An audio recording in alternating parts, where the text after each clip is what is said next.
Le serveur, à l'origine, ça n'existait pas. Aujourd'hui, nous allons passer en revue un organigramme pour le département restauration dans un hôtel de chaîne d'une certaine taille.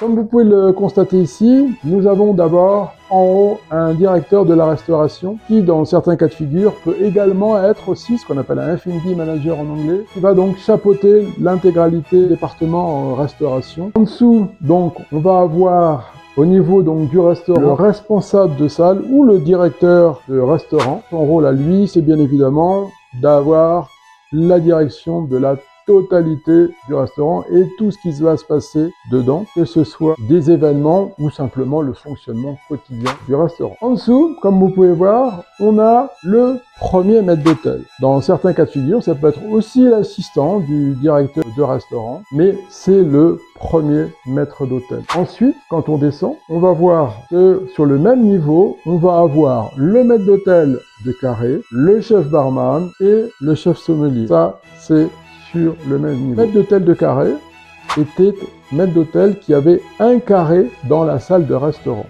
Et à l'intérieur des carrés, on avait des rangs, ce qui a donné son nom à la fonction donc de chef de rang. À l'origine, les titres ou les appellations qu'on a au niveau des fonctions dans les postes au niveau du service en salle viennent simplement de l'organisation qui était donnée autrefois sur les grosses brigades de restaurants. Donc dans un restaurant, on se retrouvait à avoir 4, 5, 6 carrés en fonction de la superficie du restaurant. Et donc chaque carré avait son maître d'hôtel.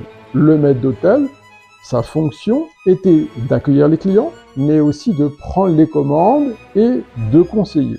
Derrière, on a le chef de rang qui, une fois que le client est installé, prend le relais derrière le maître d'hôtel et va donc être l'interlocuteur direct avec le client.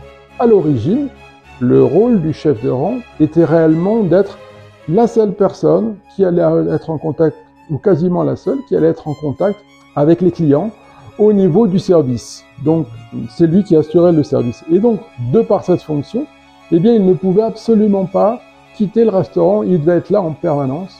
Alors, bien évidemment, la question, c'est comment on fait pour amener les plats si jamais on quitte jamais le restaurant.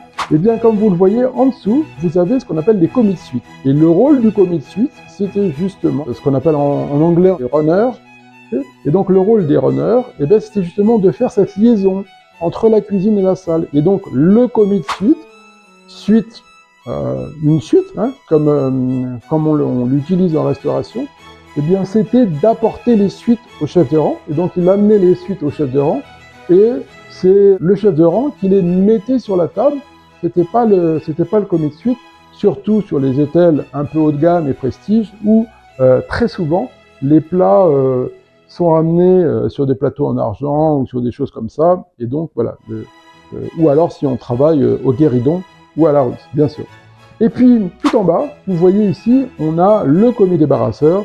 Et le commis débarrasseur, lui, eh bien, son rôle, c'est justement de débarrasser, pas directement. D'abord, le chef de rang va débarrasser la table, mettra ça sur une console, et c'est le commis débarrasseur qui, lui, fera la liaison entre la console et la plonge, et éventuellement ramener de la vaisselle propre. Mais il est surtout en charge du débarrassage de façon à garder un restaurant toujours net et toujours propre. Voilà. Alors, comme vous pouvez le constater, sur le côté, on a placé le serveur. Et oui, parce que le serveur, à l'origine, ça n'existait pas.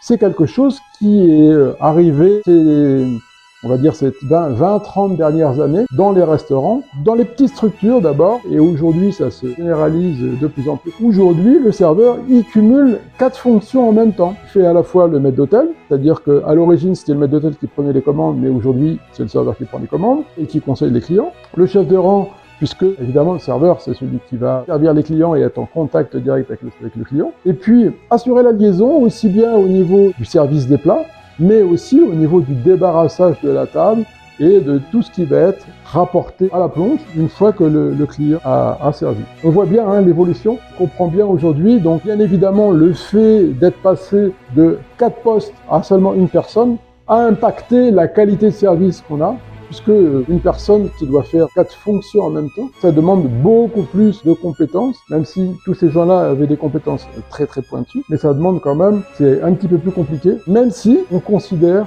quand même que le métier de chef de rang reste à un niveau supérieur aux serveurs aujourd'hui. Voilà donc ce qu'on peut dire sur le fonctionnement du restaurant.